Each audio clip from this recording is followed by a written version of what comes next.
Tere hommikust! Jälle tuleme migreeni juurde tagasi.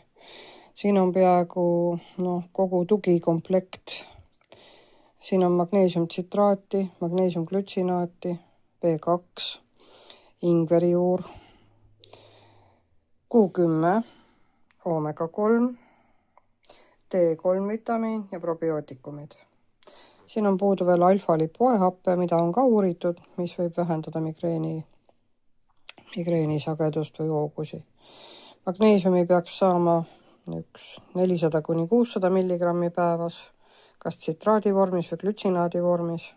Glütsinaat võib olla isegi parem õhtul. Siis B2 tuleb võtta 400 milligrammi päevas isegi.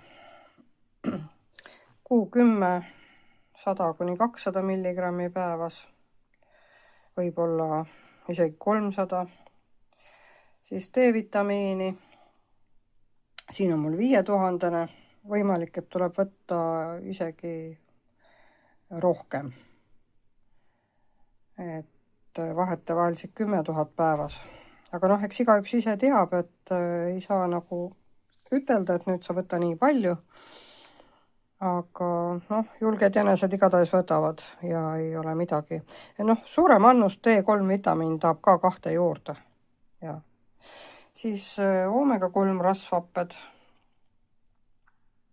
Et see on üldse ajule üks hea asi. See on tervele kehale vajalik, nii et praktiliselt iga päev tuleks juurde võtta. Ja probiootikumid. Et paljud asjad hakkavad meie soolestikus pihta.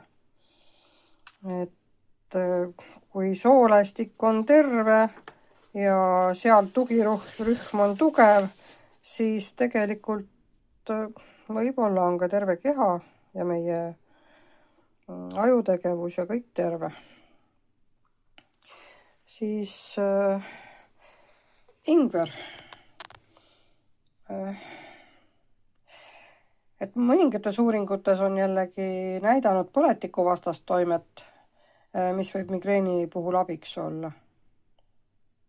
Aga peab jälle vaatama, et kui kellelgi on seal verevedeldajad peal või mingid seedimisega seonduvaid riske, siis tasub arutada, mõtelda, vaadata, et proovige.